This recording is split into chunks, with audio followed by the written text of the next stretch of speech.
Alright guys, just want to give an update on the Tesla Model 3 performance. As you can see behind me there, on charge. We're at Gloucestershire Services, is that right? As you can see, all the Teslas over here charging, and we've got other chargers there. So basically, just want to talk about costs so far. I've owned the car since start of Feb. We've now just started June. So what's that, 4 or 5 months? And so far the car's cost quite a bit. There's been a few issues. So even though the car at the start was, I would say, the cheapest Model 3 performance in the country, getting it from the auction for £11,550, the issues are starting to mount up. So just to let you know that, there's cheap Teslas out there, but, there's risks with it. And is the performance, this is the question, worth it? Because there's certain issues with this car that you wouldn't get on the standard range or the long range. And one of them is the alloys. So the alloys on these are soft. And with our roads in the UK being shit with potholes, you are going to get some damage to these wheels in the form of buckles because of the soft compound. So the front wheel was repaired, which cost me £100. Plus the tyre weren't great because of the buckle that was on it. So I had to change that. I had to change the front 2 tyres. And now the rear tyre or wheel on that side has just been confirmed as being slightly buckled as well. So that side of the car, the driver's side, took a massive hit.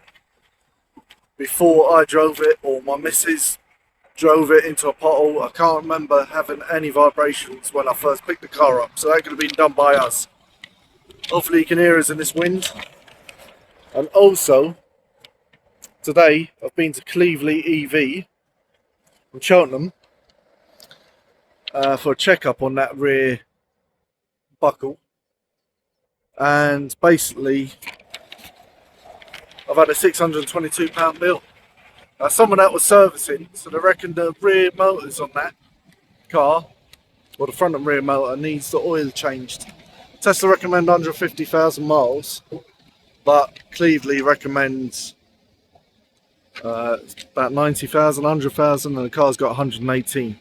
And the reason I took the car there to them is because with the warranty being up at 120,000 miles on the performance, I needed to make sure that the rear motor weren't the thing that was causing the vibration.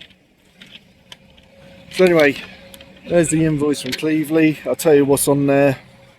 And they don't just stop here, because I've spent £622 on the service and stuff today. But they've highlighted a few other issues, which will probably cost another £600-700.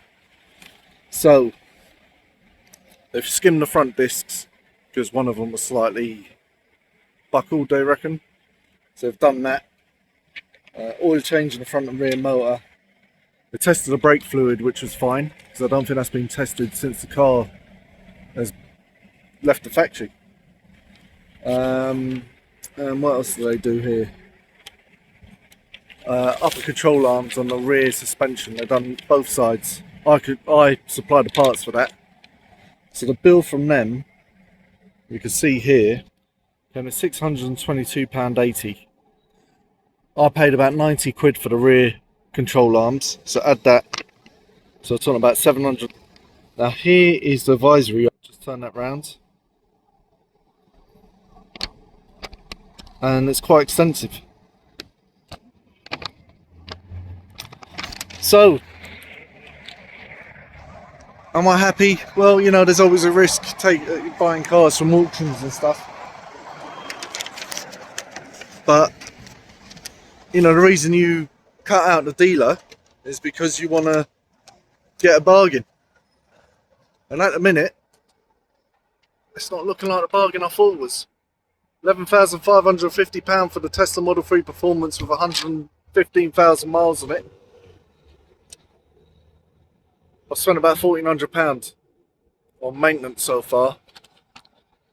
and it looks like there could be another £700 to £1,000 to spend before the car is A1. So let me know in the comments what you think about that. Is it worth buying a car from the auctions or going straight to a dealer? If you found a good dealer, surely he would have got all those bits and pieces fixed on the car beforehand. I will check now and see how much a Tesla Model 3 Performance with similar mileage is going for on Auto Trader, and we'll see if it's been worth it or not.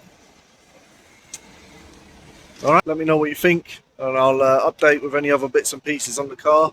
I'll see you on the next one.